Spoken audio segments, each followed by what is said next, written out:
ወይኔ ዝራ ግን ቆይ እኔና ሀና የነበረን ግንኙነት እንደዚህ መሆን ነበረበት? ገና ያለቀ ነገር የለም። እንደዚህ በቀላሉ ተስፋ አትቁረጥ። መጠጡም ደግሞ ይቅርብህ። አይ ተው ተው፣ ካልጠጣው ይኸውልህ ብዙ ነገር ወደ አይምሮ ይመጣል። አሲር ያለ ወንጀል ስለኮነንኩ አንተ ይቅርታ አድርግልኝ። አረ ፋዘር፣ እርሶ እኮ አባቴ ሩት ምንም ነገር ቢሉኝ እኔ አይከፋኝም። ለእኔ አስበው እኮ ነው። አይ ልጅ በል ናቀፍ ናቀ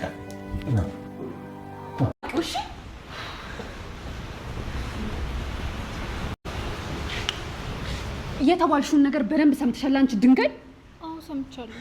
ከሰማሽ ይሄንን ቤት ለቀሽ ውልቅ በይልኝ፣ አይኔ እንዳይሽ። እዝራ ከአባቱ ጋር ተጣልቶ ቤቱን ለቆ ወጣ። እንግዲህ ለዚህ ሁሉ ነገር ተጠያቂ እዝራ አባቱ እንደሆነ ስለደረሰበት ከዚህ በኋላ አንተ አባቴ አይደለም ብሎ ቤቱን ለቆ በመውጣት ወደ እነ ቅዱስ ቤት ሄደ። እንግዲህ ቅዱስና ሰላምዬ ከተገናኙ በኋላ ሰላም ለቅዱስ እንዴት ነው ቆይ እዝራ በዚህ ልክ ማስመሰል የቻለው? እንዴት ነው ቆይ ሀናን ለተንኮል የቀረባት ብላ ስትጠይቀው ቅዱስ ደግሞ እዝራ ስለተፈጠረው ነገር ምንም የሚያውቀው ነገር እንደሌለና እንደዚሁም በተፈጠረው ነገር በጣም ልቡ እንደተሰበረና እንዳዘነ ነገራት። ነገር ግን ሰላም ለቅዱስ በጭራሽ እያስመሰለ ነው እንጂ እሱ ለተፈጠረው ነገር ምንም አዘኔታ አይኖርበትም እያለች ለቅዱስ ስትነግረው ቅዱስ ግን ከቤቱም እንደወጣና ያለውም እሱ ጋር እንደሆነ ነገራት። ሰላምዬ አሁን ላይ የተፈጠረው ነገር በጣም ግራ ጋብቷታል። ቅዱስና ሰላም በአንድ ላይ ሆነው ሀናና እዝራ ተገናኝተው በግልጽ እንዲያወሩ ማድረግ እንዳለባቸው ይማከራሉ። ነገር ግን ሰላም አሁንም ቢሆን እዝራን አላምነውም፣ አባቱ እኮ የኛ ድርጅት እንዲከስር ትልቁን ሚና ሲጫወት የነበረ ሰው ነው። እንደዚሁም ደግሞ ከእናቴ ጋር በጣም ጸብ ናቸው። እሱ ሀናን የቀረባት ለአባቱ በመተባበር ነው ብላ ስትነግረው ቅዱስ ግን በጭራሽ እዝራ እንደዚህ አይነት ሰው አይደለም ብሎ የተፈጠረውን ነገር ሁሉ ነገራት። በዛ ላይ ደግሞ ጽዮን ለወይዘሮ ሜላት እዝራ በጣም ጥሩና መልካም ሰው እንደሆነ አባቱ ስለሚያደርጋቸው እያንዳንዱ ነገሮች ምንም ነገር እንደማያውቅ ለወይዘሮ ሜላት ትነግራታለች። አሁን ላይ የእዝራ አባት ልጁ እዝራ ከቤት ጥሎት ስለወጣ በጣም ስላዘነበት ለዚህ ሁሉ ነገር ተጠያቂ ወይዘሮ ሜላት እንደሆነች እያሰበ ወይዘሮ ሜላትን እንደሚበቀላት እያሰበ ነው። እንግዲህ በቃሉ ብዙ ጊዜ በልጁ ድርድር እንደማያውቅና በልጁ ከመጡበት ምንም ነገር ማድረግ እንደሚችል ሲናገር በተደጋጋሚ ተመልክተናል።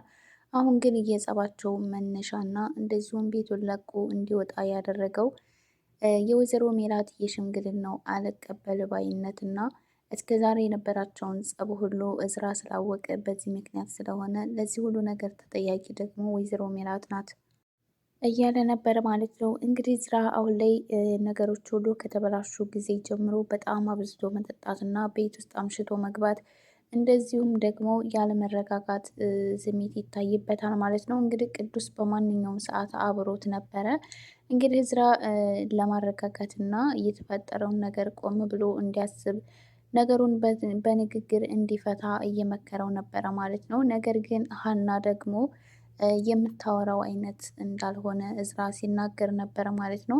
ቆይ ሀና እንዴት ብላ ነው እኔ ልታወራኝ የምትችለው እያለ ቅዱስም እንግዲህ የተቻለህን ሁሉም ሞክር፣ ሌላው ደግሞ ፈጣሪ ያውቃል እያለው ነበረ ማለት ነው። እንግዲህ ከቅዱስ እና ሰላምዬ ተገናኝተው ሀናንና እዝራን ተገናኝተው በግልጽ እንዲያወሩ እንደሚያደርጓቸው ሲናገሩ ነበረ ማለት ነው። ሀና ግን በጭራሽ እኔ እዝራን አይኑን ማየት አልፈልግም እያለች ነበረ። እንግዲህ ከአሴር ጋር በነበራቸው ቆይታ አንተ ለእኔ ይህን ሁሉ ነገር እየሆንክልኝ እኔ ግን አሁን ቢሆን የማስበው እዝራን ነው እያለችው ነበረ ማለት ነው። እንግዲህ አሴር በተፈጠረው ነገር ሀና በጣም አዝናና ልቧ ተሰብሮ በነበረበት ሰዓት ከጎኗ በመሆን በማጽናናት እንደዚሁም ደግሞ ወደ ቤቱ በመውሰድ እንድትረጋጋ እያደረጋት ነበረ። ነገር ግን እንግዲህ አቶ ኖላዊ አሴርና ሀና አብረው ተኝተው ሲያዋቸው በጣም ደንግጠው ስለነበረ እንዴት ወንድ ቤት ሄዳ ታድራለች ብለው አቶ ኖላዊ በሀና በጣም ተናደውባት ቤቱን ለቃ እንድትወጣ ከዚህ በኋላ አንቺ ልጅ አይደለሽም፣ እኔ እንዳንቺ አይነት ልጅ አላሳደግኩም እያሉ በጣም ተናደውባት ነበረ ማለት ነው። ነገር ግን ተምቾ የተፈጠረውን ነገር ሁሉ ካስረዷቸው በኋላ ሀናንም ሆነ አሴርን ይቅርታ በመጠየቅ እንዲታረቁ አድርጓቸዋል ማለት ነው። እንግዲህ አቶ ኖላዊ አሴር አብሯት አድሮ ምንም ነገር ስላላደረጋት እና ስላከበራት አሴርን በጣም ነው የማመሰግነው።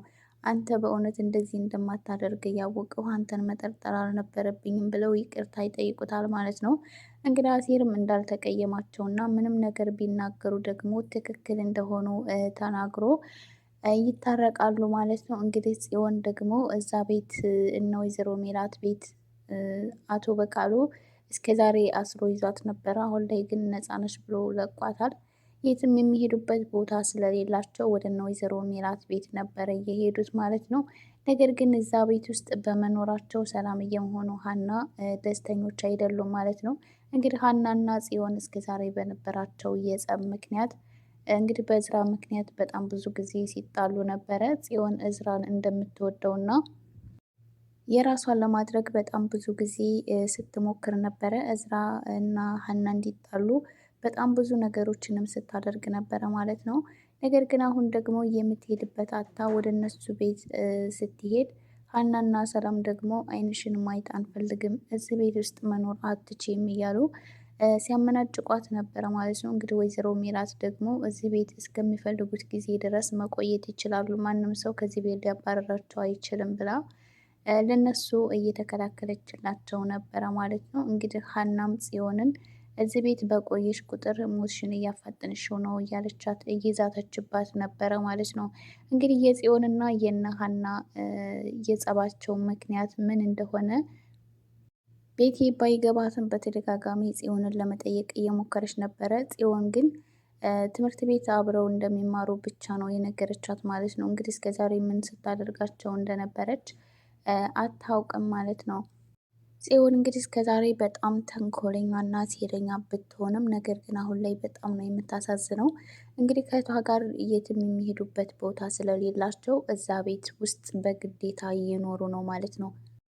እንግዲህ ወይዘሮ ሜላት ቤቲንም ስለ አቶ በቃሉ የነገረቻት ነበረ ማለት ነው። እንግዲህ አቶ በቃሉ ይህንን ነገር ያደርገዋል ብለሽ እንግዲህ ማለትም እዝራ ልጁን ወደ ሀና በተንኮል እንዲቀርባት የሚያደርግ ይመስልሻሉ እያለች እየጠየቀቻት ነበረ ማለት ነው። እንግዲህ ቤቲ ምናልባት ይህንን አጋጣሚ ካገኘ ከማድረግ ወደ ኋላ እንደማይል አውቃለሁ። ነገር ግን ደግሞ ይህንን ነገር አድርጎት ቢሆን እስከ ዛሬ ድረስ ለእኔ ነግረኝ ነበረ። ስለዚህ ለእኔ ምንም የነገረኝ ነገር የለም፣ እዝራ ደግሞ እንደዚ አይነት ሰው አይደለም ብላ ለወይዘሮ ሜላት የሆነውን ነገር ለማስረዳት ሞክራ ነበረ። ነገር ግን ወይዘሮ ሜላት ደግሞ በጭራሽ አላምንም ብላ ስትናገር ነበር ማለት ነው። እንግዲህ አሁን ላይ በአቶ በቃሉና በወይዘሮ ሜላት መካከል ባለው ጸብ በጣም እየተጎዱ ያሉት እዝራና ሀና ናቸው ማለት ነው። እንግዲህ የእዝራና የሀና መጨረሻቸው ምን ይሆን? እንግዲህ ሀና አሁን ላይ እዝራን ማሰቧን እንዳልተወችና እንዳላቆመች ነው ስትናገር የነበረው። ቢሆንም ግን ወይዘሮ ሜላት ደግሞ አብረው እንዲሆኑ የምትፈቅድላቸው አይመስለኝም። ከእሷም አልፎ እንግዲህ አቶ በቃሉም ይህንን ነገር የሚፈቅድ አይመስለኝም። እንግዲህ ወይዘሮ ሜላትን በጣም ነው የሚጠላት። እንግዲህ ለእዝራም ደግሞ እንዴት ያቺ የማትረባ ልጅ ቀረሽ ብለህ እንደዚህ ትሆናለህ እያለ ለልጁም ሲናገረው ነበረ ማለት ነው። እና ወይዘሮ ሜላት እንኳን ፈቃደኛ ብትሆን አቶ በቃሉ ግን ሀናና እዝራ አብረው እንዲሆኑ በጭራሽ የሚፈቅድ አይመስለኝም። በዛ ላይ እንግዲህ ሀና እዝራን ከዚህ በኋላ መቼም ቢሆን እንደማታምነውም ስትናገር ነበር። እናቴን አንገቷን አስደፋኋት፣ እንዴት ብዬ ነው የእናቴን አይን የማየው? የጠላቷን ልጅ ወድጄ ጉድ ሰራዋት እያለች ነበረ ማለት ነው። እና እዝራና ሀና እንኳን አብረው የመሆን እድል ቢኖራቸው እንኳን ሀና ግን ከዚህ በኋላ እዝራን መቼም ቢሆን የምታምነው አይመስለኝም። በዛ ላይ ደግሞ አሴር ይህንን ሁሉ ዋጋ እየከፈለላት ከዚህ በኋላ ትተው ወደ እዝራ የምትሄድ አይመስለኝም። እንግዲህ አሴር አሁን ላይ በጣም ትልቅ ተስፋ ያለው ይመስላል ማለት ነው። ሌላው እንግዲህ የተምቾና የድንብላል ጉዳይ ነው።